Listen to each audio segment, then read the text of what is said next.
ज्ञानी तो एक अनपढ़ भी हो सकता है,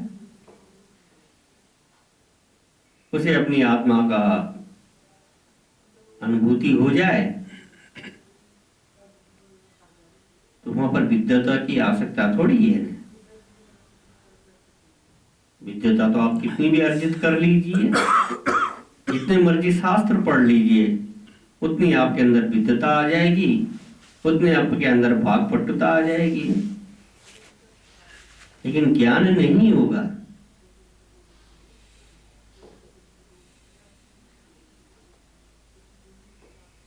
अष्टावक्र जी ने जनक जी से पूछा, महाराज आपका प्रश्न क्या है? कहा ये सत्य कि वो सत्य? अष्टावक्र जी तो ब्रह्म ज्ञानी थे ना। उन्होंने कहा, राजा जनक, ना ये सत्य ना वो सत्य, इन दोनों को जो देखने वाला था वो सत्य।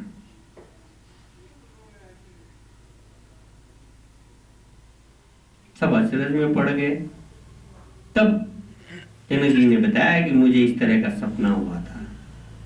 सपने में मैं भिखारी बन गया, लेकिन जब सपने से जागा तो देखा कि मैं तो वही राजा ही हूं।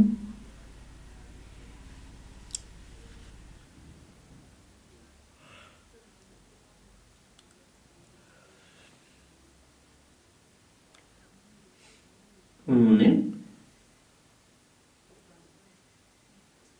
कहा कि राजा जनक, जो सपने को देखने वाला था वही सत्य था, और जो जागृत अवस्था में देख रहा है वही सत्य है। इन दोनों का जो साक्षी है, जागृत का और स्वप्न का, वो सत्य है। एक किद्वंती और आती है। राजा जनक के दरबार में बड़े बड़े ब्रह्मज्ञानी आते रहते थे। उन्हीं में एक महर्षि याज्ञवल्क्य भी थे, वो भी ब्रह्मज्ञानी थे। तो जब तक जनक की सभा में याज्ञवल्क्य जी उपस्थित नहीं होते थे, तब तक सभा आरंभ नहीं करते थे। उसमें और भी बड़े बड़े ऋषि मुनि बैठे रहते थे। सबने मन में विचार आया कि जब तक याज्ञवल्क्य नहीं आते तब तक सभा आरंभ नहीं होती, क्या कारण है? नहीं, मैं थोड़ा गलत बोल गया। जब तक राजा जनक नहीं आते थे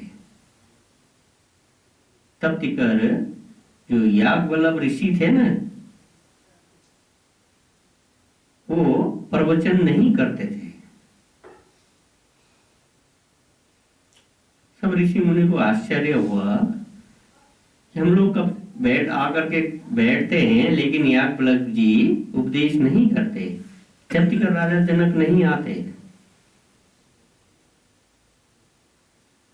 उनके मन में विचार आया कि हम लोग तो साधारण ऋषि मुनि हैं, हो सकता है याज्ञवल्क्य जी का राजा जनक से कोई विशेष संबंध हो, क्योंकि वे राजा है, ना जाने इनका क्या स्वार्थ है, या इनके स्वार्थ की पूर्ति राजा जनक करते हैं, इसलिए ये राजा जनक के जब तक आते नहीं है तब तक उपदेश नहीं करते। याज्ञवल्क्य ब्रह्मज्ञानी थे, उनके हृदय की बात को जान गए। क्योंकि जब को भी आत्मज्ञान हो जाता है ना, जो आत्मनिष्ठ हो जाते हैं, उनकी आत्मा व्यापक हो जाती है।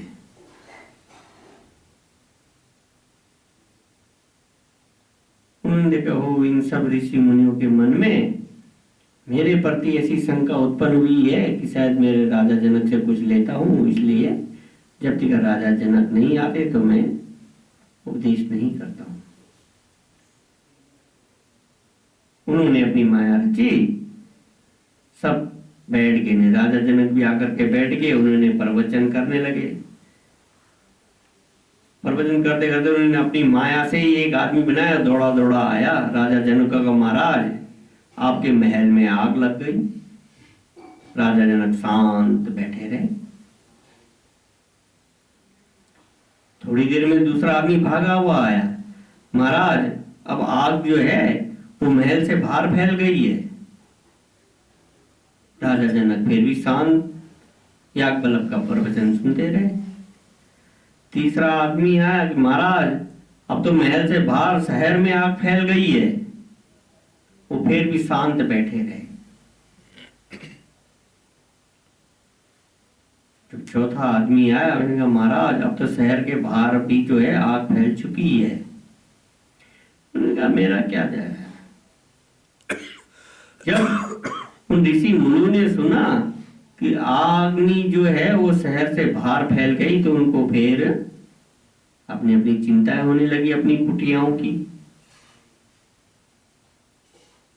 उन्होंने कहा कहीं हमारी कुटिया न जल जाए। किसी को अपने आसन की चिंता, किसी को अपने सामान की चिंता। राजा जनक शांत याज्ञवल्क्य का प्रवचन सुन रहे।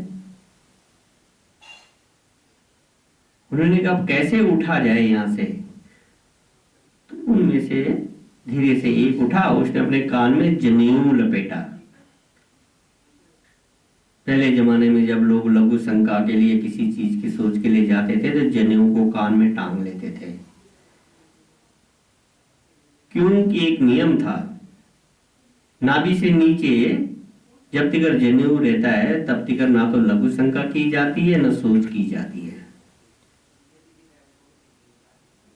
अब तो ना कोई बताता है न ऐसी प्रथा है, न बताने वाले स्वयं भी इन चीजों को ध्यान में नहीं रखते।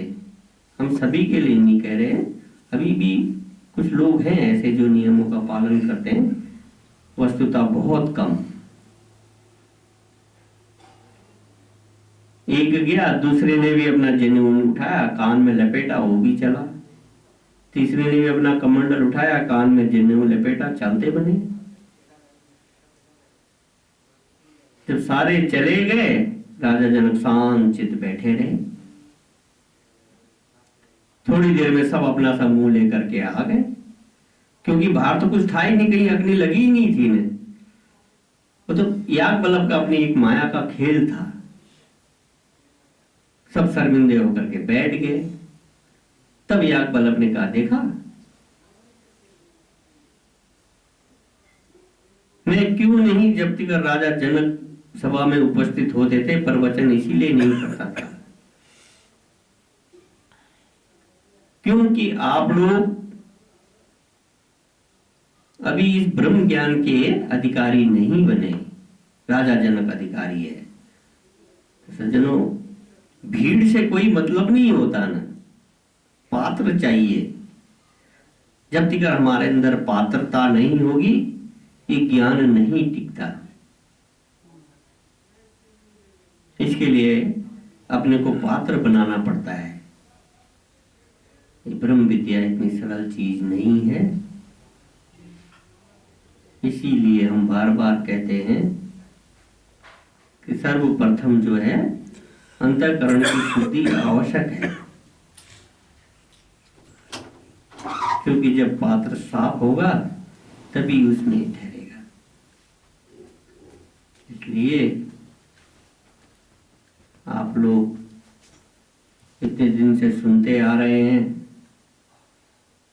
हम कोई ना तो वक्ता है, ना कोई ब्रह्मज्ञानी, ना उपदेशक है। ये तो हमारे साध्वी महेश जी का इसमें विशेष वो प्रेरणा रही है। महाराज आप दो शब्द बोला करें, हमें तो बोलने में रुचि नहीं है, हमारी सुनने में रुचि है, क्योंकि हम अभी साधक हैं, साधना कर रहे हैं। इसलिए हमारे शब्दों में जो भी त्रुटि रही हो उसको हमें क्षमा करें। कल हम यहाँ से फिर प्रस्थान करेंगे हरिद्वार के लिए, फिर आगे जैसी ईश्वरीय इच्छा होगी।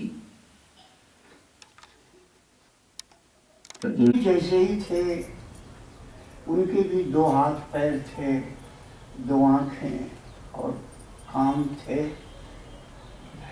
जिन लोगों ने ये बात कही, सर्वं खलु इदं ब्रह्मा नेह नाना किंचन, ये किंचन के ऊपर बाबा जी का इतना जोर होता था, कौन मात्र भी और कुछ नहीं है। कितने अभागे हैं हम कि यह देख न सके। क्यों नहीं देख सके? देखना नहीं चाहते थे। और अगर सब कुछ भगवान ही है तो तत्वमसि तो भी वही है। यही मनुष्य की महिमा है। अगर वह अपने को जान लेवे, अगर वह अपने को पा लेवे, तो वह अपने को भगवान पाएगा। क्या कारण है कि हम अपने को न पा सके? अपने को खोते चले गए, यहाँ तक के झूठे सम्मान का कुछ मूल्य रहा हमारे में, धन का मूल्य रहा हमने, सब कुछ मूल्य रहा, लेकिन हमारी दृष्टि में हमारा मूल्य नहीं रहा, हमारा अपना मूल्य। वे बहुत कम लोग अपना मूल्य कर पाए, और जो अपना मूल्य कर पाए, उनको कुछ भी आकर्षित नहीं कर पाया, उनमें कोई कामना नहीं जग पाई, कोई आशा तृष्णा उनको नहीं पकड़ सके।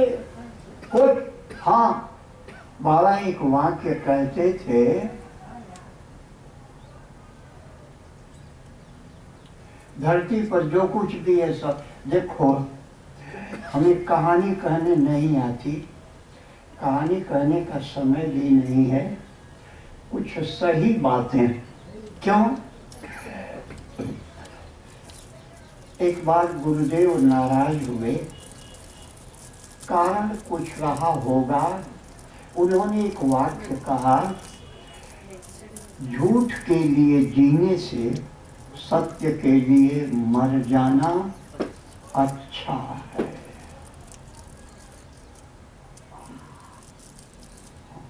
झूठ के लिए जीने से सत्य के लिए मर जाना अच्छा है। हम जरा अपने व्यवहार को इस तराजू पर तौलें तो हम झूठ के लिए मर रहे हैं, सत्य के लिए नहीं। हम झूठ के लिए मर रहे हैं। नहीं, सबके जीवन में ऐसा नहीं है, कम से कम अपने जीवन में ऐसा नहीं है। झूठ के लिए हम मरते नहीं है। झूठ क्या है? बाबा ऐसे ही बोलते थे ना,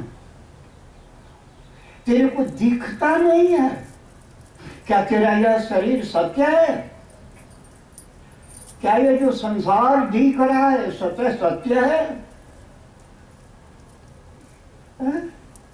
क्या कल जैसा था वैसा है? क्या तू कल जैसा था वैसा है? या ये सारा विश्वमंडल जैसा कल दिखता था क्या आज वैसा ही है? सुबह जैसे तुम थे वैसे ही है? क्या तुमने अपने बाल्यावस्था को नहीं देखा? क्या तुमने अपनी युवावस्था को नहीं देखा?